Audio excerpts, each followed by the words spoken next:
তারিখে অস্ট্রেলিয়াতে ল্যান্ড করেছি। আমার জার্নিটা মূলত একটু আপস এন্ড ডাউনস এর মধ্যে দিয়ে গিয়েছিল।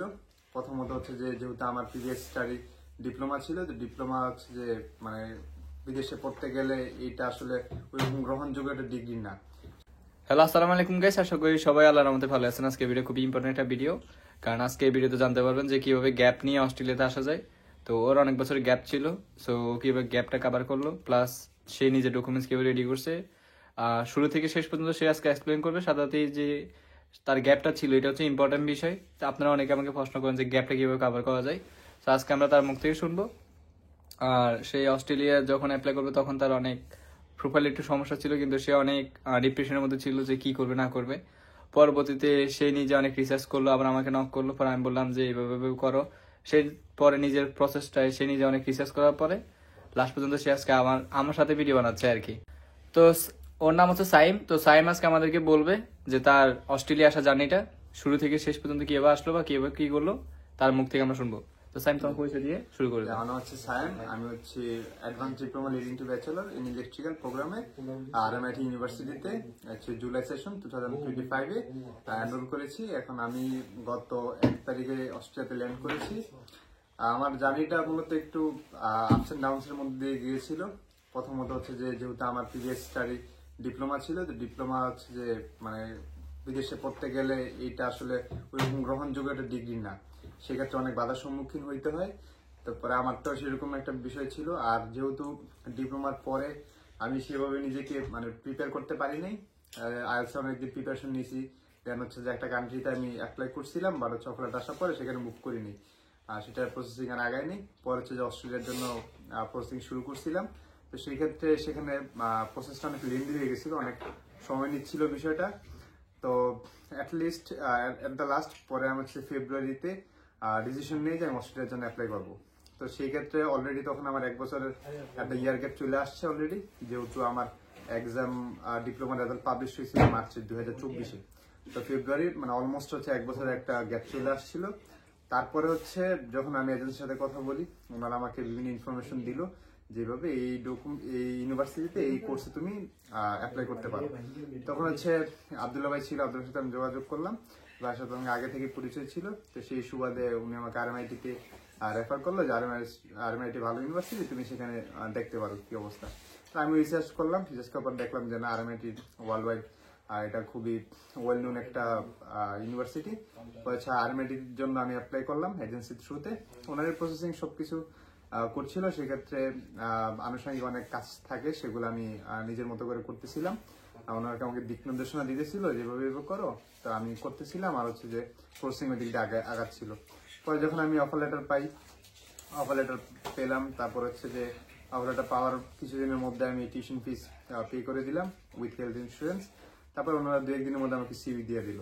সিভি দিয়ে দেওয়ার পরে তারপর হচ্ছে যে বাকি যে ফার্দার কাজগুলো থাকে, ডকুমেন্ট রেডি করা, তারপর হচ্ছে যে ডকুমেন্ট রেডি করার পরে তারপরে আর অনেক আনুষঙ্গিক কাজ ছিল, যেমন টাকা পয়সার বিষয় থাকে, তো ভিসা ফি, তারপর হচ্ছে মেডিকেল, ভিসা লজ, তো এগুলো সবকিছুই প্রক্রিয়াধীন ছিল। ধাপে ধাপে সবকিছু শেষ করলাম। পরে হচ্ছে 13 জুলাই আমি ভিসা লঞ্চ করলাম। আমার 13 জুলাই ভিসা লঞ্চ করছি, এবং 13 জুলাই হচ্ছে আমার বায়োমেট্রিক ছিল আর মেডিকেল ছিল। তারপরে হচ্ছে যে আমাকে 12 দিনের মতো অপেক্ষা করতে, জুলাই 25 তারিখে হচ্ছে আমি আমার অস্ট্রেলিয়ান ভিসাটা পাই। আর আমার ক্লাস শুরু হয়ে গেছিল হচ্ছে জুলাই 14 তারিখ থেকে। তারপরে হচ্ছে ইউনিভার্সিটিকে মেল করার পরে ওনারা হচ্ছে যে আমাকে কিছুদিনের জন্য ইয়াটা এক্সটেন্ড করে দেয়। তো হচ্ছে আগস্টের 1 তারিখ পর্যন্ত আমাকে ওনারা এক্সটেন্ড করে দেয় আর কি। তো আগস্টের 1 তারিখে যখন আমি 31 তারিখ রাত 1:40 আমার ফ্লাইট ছিল, তো 31 তারিখ রাত 12টার দিকে হচ্ছে আমি অস্ট্রেলিয়াতে ল্যান্ড করি। মানে বলা যায় যে আগস্টের 1 তারিখে হচ্ছে আমি অস্ট্রেলিয়াতে ল্যান্ড করি আর কি। পরে আগস্টের 1 তারিখে ল্যান্ড করার পরে আমি পরের দিন হচ্ছে সকালে ভার্সিটিতে যাই। আব্দুল্লাহ ভাইয়ের সাথে ছিল তখন, আব্দুল্লাহ ভাই RMIT স্টুডেন্ট, সেক্ষেত্রে ভাই অনেক হেল্পফুল ছিল। পরে যখন ভাইয়ের সাথে ভার্সিটিতে যাই, পরে এনরোল করি আমি। এনরোল করার পরে এই যে মানে এভাবে আসলে চলতেছিল। এখন RMIT স্টুডেন্ট হিসেবে আছি, আর পড়াশোনা চালাচ্ছি, আর রেগুলার ক্লাস করতেছি আর কি এখন। স্টাডি গ্যাপ থাকলে কি সুন্দর করে কভার করা যায় কিনা যদি প্রপার এক্সপ্লেন দেয়? যদি প্রপার এক্সপ্লেনেশন রেডি থাকে, দেন হচ্ছে ওনারা অনেক সময় প্রুফ চায় যে আসলে তুমি কি করছো। যেমন আমি দেখাচ্ছিলাম যে আমার আইএলটিএস প্রিপারেশন 3 মাস, তারপর হচ্ছে যে আমি ডিপ্লোমার পরে এডমিশন টেস্টের জন্য প্রিপেয়ার করছিলাম নিজেকে, সেই ক্ষেত্রে আমি 3-4 মাস সময় নিচ্ছি সেইখানে। তো আমার যেহেতু গ্যাপটা খুব বেশি ছিল না, 1 থেকে 1.5 বছরের মতো, তো সেই ক্ষেত্রে সহজে এটা এক্সপ্লেন করা গেছে আর কি। তো আইএলটিএস এর জন্য কিছু দেখাইছিলাম, আর হচ্ছে এডমিশন টেস্ট, আর দেখাচ্ছিলাম যে আমি রিসার্চ করছি অস্ট্রেলিয়ার ব্যাপারে, আর আমার প্রসেসিং তখন চলতেছিল ফেব্রুয়ারি থেকে। তো এইভাবে হচ্ছে আমি গ্যাপটা এক্সপ্লেন করছি আর কি আমি আসলে। সেই ক্ষেত্রে খুব একটা বেশি ঝামেলা হয়নি। সবচেয়ে ইন্টারেস্টিং বিষয় হচ্ছে যে সে কয়েকটা মাস আগে সে বাংলাদেশে ছিল। তো বাংলাদেশে থাকাকালীন অবস্থায় সে বলতেছে যে ভাই অস্ট্রেলিয়ার বিষয় তো এখন ভালো, আমি কি আসতে পারবো কিনা। সবচেয়ে মজার ইন্টারেস্টিং বিষয় হচ্ছে যে আমি কয়েকদিন আগে দেখছি বাংলাদেশে, ঠাস করে ও আমার মেলবোর্নে এসে ফোন দিয়ে বলতেছে ভাই আমি তো অস্ট্রেলিয়া। আমি পুরো শক খেয়ে গেছি, কিরে ভাই হঠাৎ করে দেখতেছি যে ও অস্ট্রেলিয়া চলে আসছে। কয়েকদিন আগে আমার ভিডিও দেখতে, এখন এসে আমার ভিডিও করতেছে। তো এটা হচ্ছে ইন্টারেস্টিং বিষয়।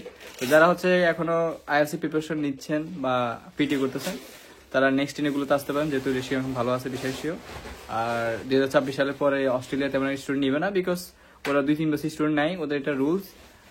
বিগত কয়েক বছর আগে ওদের বিশ্বের টোটালি অফ ছিল। তো ওরা হচ্ছে 2022 থেকে শুরু করছে স্টুডেন্ট নেওয়া বাংলাদেশ থেকে। 26-এর মধ্যে ওরা শেষ করে দিবে জুলাই পরে। তো যা আসতে চান বা যেসব ভাইরা এখন অ্যাপ্লাই করতে চাচ্ছেন বা যেসব আপনারা অ্যাপ্লাই করতে চাচ্ছেন, তারা কিন্তু লাস্ট সুযোগ হচ্ছে আপনাদের 2026 সালের আপনার জুলাই ইনটেক। সো এর মধ্যে আপনাকে আসতে হবে। সো যারা হচ্ছে এখনো প্রিপারেশন নেন নাই বা প্রিপারেশন নেওয়ার জন্য প্রস্তুতি নিচ্ছেন, আমি বলবো যে আপনারা আস্তে আস্তে প্রিপারেশন নেন, আস্তে আস্তে প্রিপারেশন নিয়ে সবকিছু ডকুমেন্টস আস্তে রেডি করেন, দেন হচ্ছে চলে আসেন। আর লাস্ট একটা ইন্টারেস্টিং বিষয় সেটা বলবো, সেটা হচ্ছে যে অনেকে আমার থেকে সাজেশন নেওয়ার জন্য আমাকে পেজে নক করেন বা ইনস্টাগ্রামে নক করেন যে ভাইয়া এটা আমার প্রোফাইল বা আমার আইএলটিএস করে এত, তাহলে আমি কি করব। অনেকে আমি সাজেশন দিতে পারি, অনেকে আমি সাজেশন দিতে পারি না আমার সময়ের কারণে। আবার অনেকে যে বলেন যে ভাই আমি ডিপ্রেশনে থাকি বা আমার সমস্যার মধ্যে থাকি, আমাদেরকে একটা বেস্ট সাজেশন দেন বা বেস্ট একটা এজেন্সি সাজেস্ট করেন। তো আমি অলরেডি 2টা এজেন্সির সাথে কানেক্টেড আছি। সো আপনারা যারা হচ্ছে একটা আমার থেকে বেস্ট একটা সলিউশন চাচ্ছেন বা একটা সাজেশন চাচ্ছেন, সেটা হচ্ছে স্পাউস ভিসা অথবা সিঙ্গেল ক্যান্ডিডেট, ব্যাচেলর কিংবা মাস্টার্স। তো আপনারা আপনাদের প্রোফাইল শেয়ার করবেন, তাহলে আমি আপনাদেরকে বলে দিব যে আপনারা কোন এজেন্সি দিয়ে অ্যাপ্লাই করা উচিত হবে বা কোন বাসেতে অ্যাপ্লাই করা উচিত, বা আপনারা কি করবেন বা কেউ ডকুমেন্টস রেডি করবেন, আমি পার্টিকুলারভাবে বলে দিব।